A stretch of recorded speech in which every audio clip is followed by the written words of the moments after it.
հնչյունն է տնտեսական բնույթի այսպես կոչված մեղադրանքների, որոնք ինչպես նշեցի, ըստ Վճռաբեկ դատարանի մեկը ընդհանրապես գոյություն չունի, մեկը այն աստիճան գոյություն ունենալու իրավունք չուներ, ըստ Վճռաբեկ դատարանի, որ չպետք է գար դատարան։ Պատկերացրեք, դուք ունեք աշխատողներ։ Դուք ղեկավարում եք մի ընկերություն, որտեղ ունեք աշխատողներ։ Այդ աշխատողները, բացի ձեր աշխատողը հանդիսանալուց, ունեն զուգահեռաբար իրենց մեկ այլ ընկերություն, որտեղ հենց իրենք են հիմնադիր,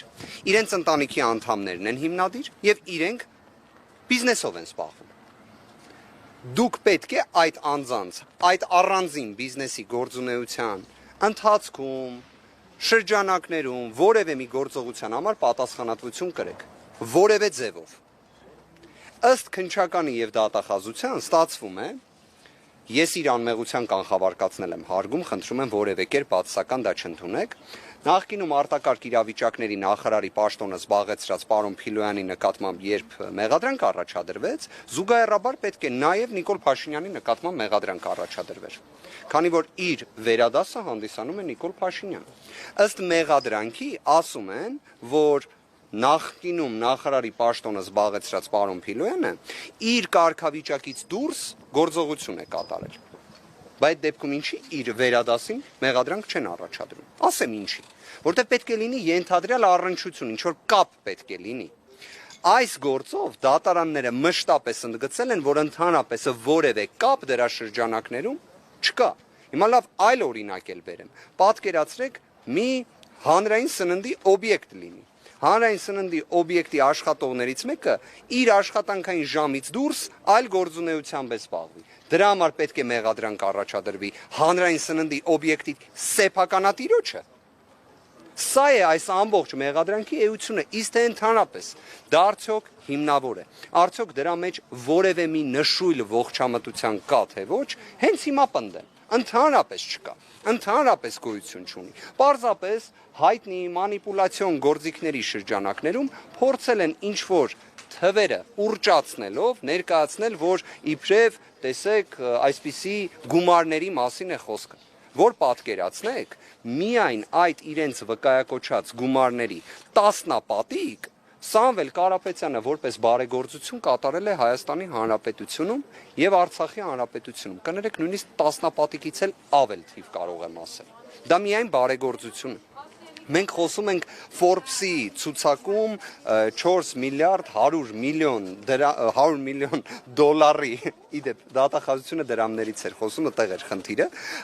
Մենք խոսում ենք այդպիսի կարողության մասին, մեր հայրենակցի մասին, ով նաև մշտապես բարեգործությամբ է հանդես եկել եւ արժանացել է ազգային բարերարի կոչմանը։ Կարծում եմ դա առավել քան բավարար է ցանկացած ողջամիտ տրամաբանության ներքո հերքելու ընդհանրապես այս աբսուրդը, ընդհանրապես։ Եվ այստեղ իհարկե հարց է առաջանում, լավ, ինչի համար այս գործը հարուցվեց, ինչի համար է այս գործը պահպանվում, ինչի համար է այս գործը ուղարկվում դատարան, չնայած Վճռաբեկ դատարանը ասում է, որ մի ուղարկեք դատարան։ Լավ, այս ամեն ինչին ինչ որ ողջամիտ պատասխան պետք է լինի։ Ողջամիտ պատասխանների շարքում են սոցիոլոգիական հարցումները, Սամվել Կարապետյանի վարկանիշը, Ուժեղ Հայաստանի վարկանիշը, Հայաստանում 2026 թվականի հունիսի 7-ին ընտրությունները, վերջերս հենց նույն Ուժեղ Հայաստան կուսակցության կազմակերպած միասնության հանրահավաքը եւ դրան արձագանքները։ Այդ ամենը, որ նայեք համակցության մեջ այս աբսուրդային քրեական վարույթի քաղաքական հետապնդման հետ, բոլոր հարցերի պատասխանները կգտնեք։ Մի բան էլ հիշեցնեմ, գործընկերներ, այս քրեական վարույթը տարբերվում է այլ վարույթներից մի քանի այլ հանգամանքներով եւս։ Այս քրեական վարույթի ամենասկզբնական փուլում մենք ունեցանք ազգային անվտանգության ծառայության տնօրենի հրաժարական։ Այս վարույթի արդեն ոչ այդքան սկզբնական, բայց ընթացիկ փուլում ունեցանք քննչական կոմիտեի նախագահի տեղակալի հրաժարական։ Իդեպ քրեական վարույթի նյութերով պարզ է դառնում, որ հենց նշված քննչական կոմիտեի նախագահի տեղակալին էր մակագրվել ի սկզբանե այս քրեական վարույթը։ Այստեղից կարելի է ինչ-որ հետևություններ կամ դատողություններ անել։ Կդժվարանամ ասել, բայց կարող եք դուք անել։ Եվ երրորդ հանգամանք էլ նշեմ։ Ի վերջո սա միակ քրեական վարույթն է, որտեղ մի մեղադրանքով քրեական վարույթը սկսում են, ունենալով դրա շրջանակներում սահմանափակումներ, ընդլայնում են դրա աբսուրդային մեղադրանքը, բայց դրանով էլ չեն սահմանափակվում։ Երբ մենք միջնորդում էինք այս քրեական վարույթի, եթե չեմ սխալվում, 4-րդ ամսին, որ մաս անջատեն, գործը ուղարկեն դատարան, վստահ եմ կհիշեք քննչական կոմիտեի նույնիսկ նախագահը պաշտոնապես հայտարարեց, որ մաս անջատելու գործիքակազմ չկա։ Գիտեք ինչ ենք ստացել այս 135-36 հատորների հետ միաժամանակ։ Մաս անջատելու մասին որոշում։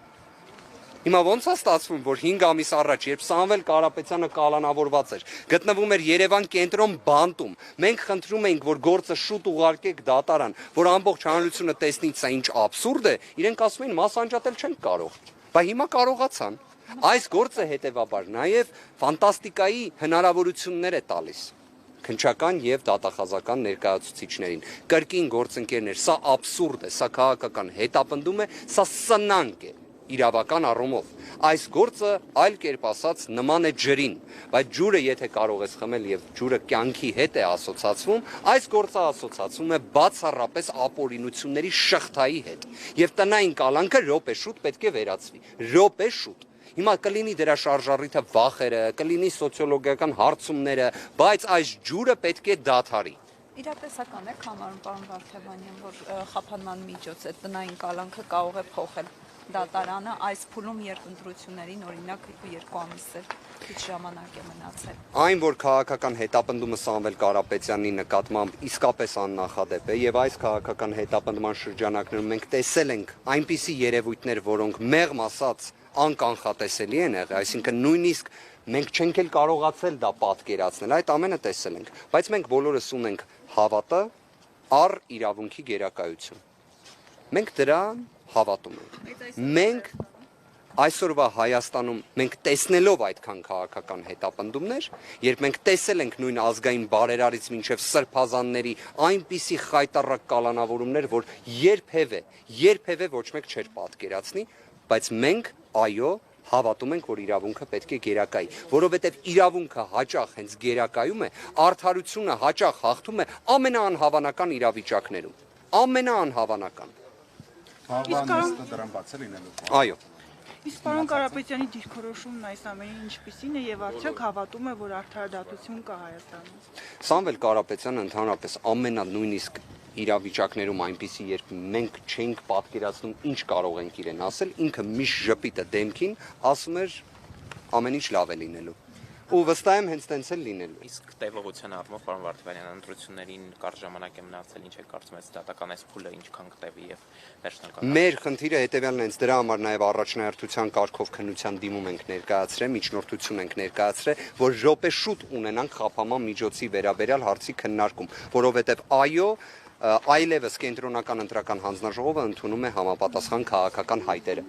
Այլևս ընտրական ցուցակները կարող են ներկայացվել կենտրոնական ընտրական հանձնաժողով եւ դրա համար կա վերջնաժամկետ, դա ապրիլի 23-ն է։ Անհրաժեշտ է ուղղակի, եթե մենք խոսում ենք Հայաստանում ընտրական գործընթացի նվազագույն երաշխիքների մասին, մենք պետք է ունենանք հնարավորություն, որ ուժեղ Հայաստան կուսակցության նախագահը, վարչապետի թեկնածուն հնարավորություն ունենա անմիջականորեն եւ ամբողջական մասնակցելու նախընտրական ցուցակի ձևավորմանը։ Սա գիտեք, ոչ թե մի ակնկալիք է կամ խնդրանք է, սա ողջամիտ պայման է, ողջամիտ պայման։